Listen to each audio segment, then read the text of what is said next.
It's time for this week's episode of Brandon Sports Talk.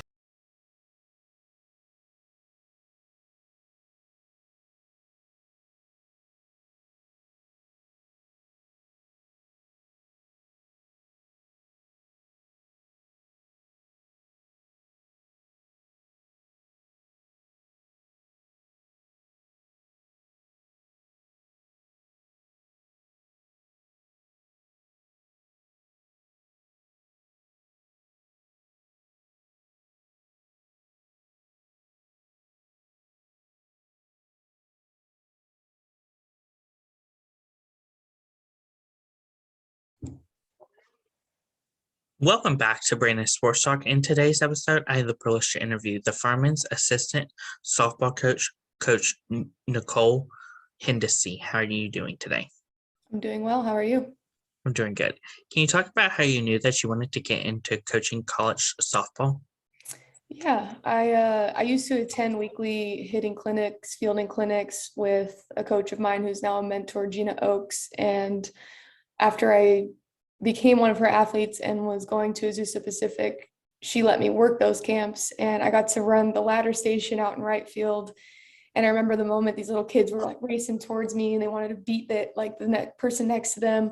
And they were just so full of joy and life and wanting to learn. And it was in that moment I was like, yeah, I think this is it for me. And then I had that hunger of how far can I go? What levels can I reach? How many lives can I impact, hopefully in a positive manner, and help shape, the next generation of athletes. So What was it like, obviously, playing for Azusa Pacific? Oh, it was an interesting time. I went there initially as a recruited walk-on in hopes to earn a scholarship and play 4 years, play my career out. But a patch of grass had a different plan for me, and as fate would have it, I'd get injured and end up getting cut, transferring out to a rival school. Little did I know, Azusa went from NAIA to D2 in the conference I transferred into. But I would say, suiting up as a Cougar was full of lessons. It was full of struggles. It was all of the things I think I needed at that point in my life. I hadn't really faced too much adversity. So I have no regrets. It was a tough time being in that moment, but I've been able to learn from it and use that with my athletes now and kind of relate to them of, hey, I've been injured. I know what it's like being in your shoes, and let me give you a better mentality than I had. So, Of course, what was that transition like from obviously transferring to Azusa to California Baptist? At first it was difficult. I had some, mental health struggles at Azusa that I had to get help for and really self-reflect of, man, that was tough, but how can I learn from it? And I was fortunate that I had an amazing coaching staff. I had some immediate friends on the team that had kind of forced to be my friend because we had the same middle name. So making that transition, it wasn't too difficult, and it was still the same style of school. So it was a small private Christian college, which was the atmosphere I wanted to be in. So it was hard at first redshirting for an entire year because I did not know that was going to happen. So I technically didn't suit up till I was a junior in spring, but the transition was a lot smoother than I thought it would be, even though I came in mid-year. What was it like, and what were some of your accomplishments at both Azusa and California? I was 3 for 3 scoring runs at APU. I was given 3 chances as a pinch runner and scored 3 times. It says I have an error at second base, but I'm not an infielder. So I still get on the AD over there. I'm like, I don't think these stats are very correct because I never saw the field. But they're 3 for 3. And then at Cal Baptist, I didn't play for a year and then kind of worked my way into the lineup as a true senior. And then I actually got pulled to be a backup catcher, which I never caught a day in my life, but I volunteered to help with bullpens and it helped me become a better hitter. And that's just what the team needed for me. So I did that my senior year. And then my 5th year, I became our only pinch runner. We forgot to recruit speed that year. And so I took that badge and ran with it, pun intended. I scored 17 runs that year for our team and was 7 for 7 in stolen bases. Of course, what was it like obviously getting to put on not just one college jersey, but two college jerseys during a time? It was honestly a journey, but an honor. I think, both universities are very well respected and they're both making names for themselves. Azusa went from NAIA to D2 and they're doing well in the Pac West. I've actually coached against them right after I graduated, and those were some great games when I was with UC San Diego. And wearing Cal Baptist jersey, it was amazing. And I just got a hold of another jersey. So I messaged someone, was like, hey, I'd really would love to have one of the Nike jerseys because they switched to Adidas. And they're like, yeah, absolutely. So I made a donation, got a hold of one of those. Still have a lot of pride in the old gold and navy. What was it like obviously getting your coaching start after your college time, going to UC San Diego? It was a transition. You're young enough to practice with the team, and I did. I caught bullpens, I base ran, I played outfield. I was doing all those things, but I was also, a mentor and someone who was a leader and understanding that fine line of being the translator of the young ones to, the older coach, and also being a coach and not crossing those lines. Sometimes they'd kind of, push the buttons and push the boundaries, but I had to let them know, like, look, at the end of the day, I care about you and you are valuable, but also so is my job. So What was that transition like, obviously working with being so young and working with the college athletes? it was fun. It was fun. And I felt being so fresh out of it, I could really relate to them in that environment and that culture. And this was pre-COVID. So, things were, I would say, fairly simpler at that time. But it was more so them teaching me like what the new stuff was with social media and things like that. And I think I'm officially reaching that point where I feel old. I don't have TikTok. I don't have things like that. So I'm like, what do you kids do these days? I don't know. I was a little bit more with the times when I first got into coaching, and now I'm just getting old. Of course, what was that like going to Trinity to become the assistant coach? That was exciting and also the scariest thing I've ever done. Both schools that I transferred into and went to were 30 minutes away from home. San Diego was maybe 2 hours with traffic from home.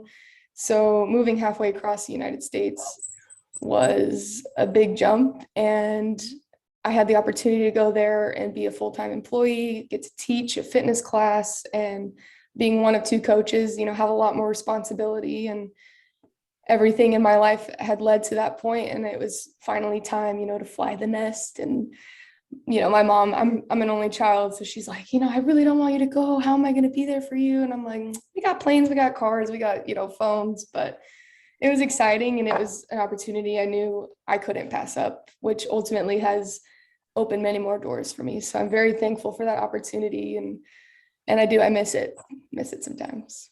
What were some of your roles as helping with Trinity as an assistant coach? Ooh, a little bit of everything and anything. Helped plan travel. I helped with outfielders, catchers, slappers. My head coach at the time, she worked with infield and pitchers, but there'd be times she'd run bullpen and I'd be running practice by myself. I worked closely with the strength and conditioning coach to plan in practice conditioning and speed and agility and things that we can, kind of use to help step our game up and be a little bit more athletic on the base paths, because, that never hurts. But yeah, just a little bit in everything. When you only got two coaches, you divide and conquer and help each other out and do what you got to do. How was it like obviously helping running the social media for the softball side for Trinity? At first, a little bit nerve-wracking. I dabbled in creating graphics and videos for UC San Diego. So I had a little bit of experience, and one of the videos I made actually ended up on the local news, which was even more nerve-wracking, but exciting for the program. So going into Trinity, it was more so tapping into that creative side that I've had since I was a kid. I was, a music kid and a jock, so I was the weird hybrid of both. And creating graphics and running social media is also another outlet that I have that I can tap into that creative side, because nobody really appreciates a drum set in apartment complex settings. So graphics it is. Of course, what was that balance like of obviously being an assistant coach for Trinity and also running their social media? I wouldn't say the balance was too hard to maintain. It's a lot easier now. There's apps and things that you can schedule out graphics. So my calendar was just full of post this, post that, and creating birthday graphics and game day reminders. And fortunately, the SID helps a little bit more during season, but all the fall, it was all right, we're recruiting, we got practice, we got graphics. Let's make sure all three are getting done well. How is it like obviously leaving Trinity to come to Furman?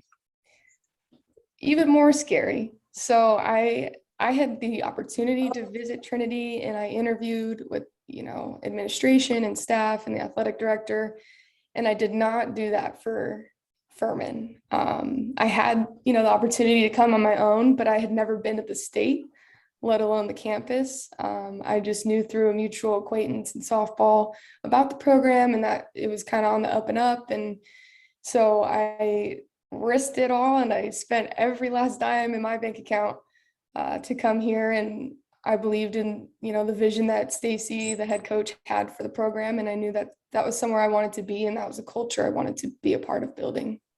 What was it like obviously coming to South Carolina and being in the South where Furman's at? It was interesting. There's a lot more trees compared to California and Texas. But I've enjoyed the change of pace and not getting ran off the road at 6 a.m. with people going 90 miles an hour. That is enjoyable. But so far, yeah, it's worked out and just taking the opportunity to grow and slow down and do things outside of my comfort zone that maybe I wouldn't have been able to do previously. What does a typical game day look like for a Furman assistant coach? For us, we get in the office a couple hours prior to when the kids warm up. We got to make sure everything's taken care of. Facilities, they're getting their stuff done. We got our scouting reports. We got to set up for game day.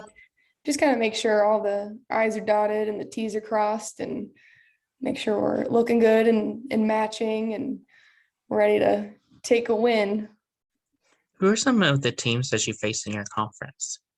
So far, we have faced University of Chattanooga. So we've got Chat. We had Samford this last weekend. We went 1-2 with them, pulled out a 1-run ball game and a walk-off. That was pretty awesome. We have yet to see ETSU in Western Carolina. They're coming up.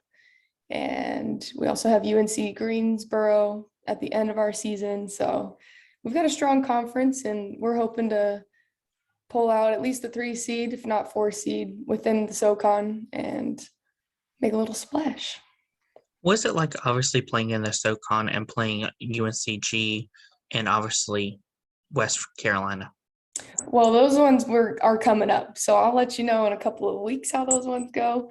But I've been impressed with the talent that we've seen so far in Chat and in Samford. I think it's really anyone's game any day you step on the ball field, and it comes down to who executes little things and who stays in the nitty gritty all the way until that last pitch is thrown. Of course, what has it been like obviously coaching in South Carolina, where obviously University of South Carolina and Clemson are so good in softball? It's been fun. We lost in what feels like a heartbreaking game against Clemson. We were up by 1 run and 2 outs, 2 strikes, 2 balls on probably their best hitter in the lineup. And we just missed the pitch on the hands and the girl took it deep. I'm not sure it's landed yet. So we lost on a walk-off, but being able to compete with teams like that it's awesome. It's exciting. It shows us, what we're really capable of doing. And we actually have South Carolina tomorrow. So we'll go play them in a doubleheader and see how that goes. But being from the West Coast, we really only had UCLA and Washington. So being around such, powerhouses of programs is exciting and allows me the opportunity to learn more and see what other programs have to offer and what we can implement here at Furman as well. What's that like obviously getting to play in those powerhouse schools like obviously Clemson and South Carolina and playing in-state schools too? It's fun. I am a little bit of, a fangirl, and I'll take video and pictures and send it to my mom. I'm like, look at this stadium. It's awesome. because I've just never experienced anything like that, from the NAIA to the D2. I mean, when we went to the World Series for UC San Diego, it was a nice stadium. It was MSU Denver, and that was probably the nicest stadium I've been in prior to coming here. So I think that's a huge experience for me, and it's kind of exciting. I geek out a little bit. Can you talk about, of course, the culture that you've helped build upon for Furman? Yeah. So this year as a team, we read the Energy Bus, and the whole idea was no matter what obstacles life may give you, having a positive outlook, figuring out how you can learn from it, and moving forward with that positive self-talk is huge. Our record, it doesn't show all the heart and the grit that we have and those things that we're implementing because, we're playing these big time schools, but there's more lessons to be had in those moments when you are fighting those teams and just trying to win each pitch and being positive with your self-talk and not only being where your feet are, but moving forward in a positive manner. So that's really what we're trying to implement here at Furman, because it's a hard game. You got to be a little bit crazy to play softball. So, Of course, what does the recruitment process look like for those prospective student athletes looking to play college softball? yeah, so everywhere it's a little bit different. Coaches have their own preferences. We'll spot kids at camps, our own camps, other camps. We'll be out on the recruiting trail. People will send us email if they fit the criteria of not only GPA, it's very important, year, position. We'll go and take a look. But there's been plenty of times where we've come across random people who are like, wow, you could really be an asset to our program. And so we'll start actively recruiting them that way as well. So it just depends. There's plenty of ways to be seen. Of course, as a coach, what is it like obviously recruiting on the D1 level versus obviously your time recruiting on the D2 or D3 level? Well, I'd like to think that at any level, you want to pick the best of the best. I've lost a lot of recruits to higher levels at the D2 and D3 level, who I'm, super ecstatic for, and I hope they have amazing careers. Would have loved to have them on our roster and be All-Americans and whatnot, but it's ultimately up to what is the best fit for the athlete. And that's culture-wise, that's school-wise, that's location. But I think recruiting in general, you got to make sure it's the right fit both ways for coaches and for players, and figuring out people who are going to fit the puzzle pieces that you need. What are obviously some things that you look at in these prospective student athletes when on the road? Body language and attitude is huge. If you go 0 for 3 and you're still up and cheering your team on and doing what you can, that's big for us. I think a lot of coaches can get behind that as well as, who are you when things aren't going well? Hopefully it's the same person as when things are going well. And, the normal criteria of, do you fit academic needs? Do you fit position needs, years, all those things? That's kind of important too. We don't want to bring in just, 20 catchers for no reason. So we get to be a little bit selective, but we also are very big on family and making sure that they're going to fit into the culture, not just them, but also their parents. We watch like hawks, how they interact with their parents, because it'll kind of give us an idea of how that athlete is going to respond to us as coaches. What does the official visit look like for those prospective student athletes looking to go to Furman? A little bit different depending on what time of year you come in. We've been fortunate to bring kids in and take them to football games. They get to spend the night for their official visits. The team will take them to meals. They'll get to experience what it's like, a day in the life of a Furman athlete. We've had a few visits in spring, so they attended basketball games instead of football games. And same thing, we took them out to local places to eat, kind of got the parents involved of what it's like to be here in Greenville and to see it's safe to send their kid here. And but we as coaches like to spend as much time together with the family and kind of let the kids go run off and do their thing a little bit as well. Of course, what does it look like when obviously they come on the official visit and get to try on the jerseys? All smiles. They are super ecstatic, and they, do all these funny poses and flexes and different things. Because it's an honor to go anywhere and try a jersey on and hopefully represent that jersey. And our commits take it very seriously and hold themselves to a high standard. So any opportunity you get to put on a collegiate jersey is just it's cool. What's that feeling like for you as a coach, getting to see them get to wear that college jersey? Hopeful, definitely hopeful and excited for the future, and not just, for the ones that are wearing it, but who they could bring with them and what impact they're going to have, and how the kids now that we have are going to respond to that. And we are very, comfortable with our decisions of who we bring in. We vet them enough to know, like, all right, you're going to come in here and you're going to make a splash and you're going to hold people accountable and you're going to do your thing, and others will lead by example. But ultimately, as coaches, we're proud. We're proud to see them in that jersey. Of course, with Myrtle Beach being so close to Furman, how important is that to obviously have that as a big selling point? I think it's huge. Some kids like myself need to be by a coast and prefer beaches and things like that. I have yet to visit Myrtle Beach, but being able to offer that to the kids, as well as being in the mountains, as well as being, in somewhat of a growing city, it helps. It helps sell Furman. You get a little bit of everything except for snowboarding. You kind of got to go find that, but almost everything. What advice would you give those high school athletes looking to become college athletes? Keep working. Go to camps, go to clinics, learn what you can, read. I know a lot of kids these days might not like to read, but reflecting of what kind of athlete you are, what kind of person you are, will only help you in that process, and really finding a good fit for you, and hopefully lessening the transfer portal numbers, and just self-reflection and learn as much as you can from as many coaches as you can, because everyone explains things differently. They have different backgrounds, and maybe one coach will say something that clicks that the other's been saying for years that you just quite didn't understand. What advice would you give those college athletes looking to go play professional softball, whether it's Athletes Unlimited, the NPF, or go on the Olympic level? I'd say make those connections early. Get in touch with those people who are involved and create a relationship with them. Definitely use your network. A lot of us coaches collegiately are connected with all of those organizations. We have a few kids that play on the Florida Gulf Coast League here.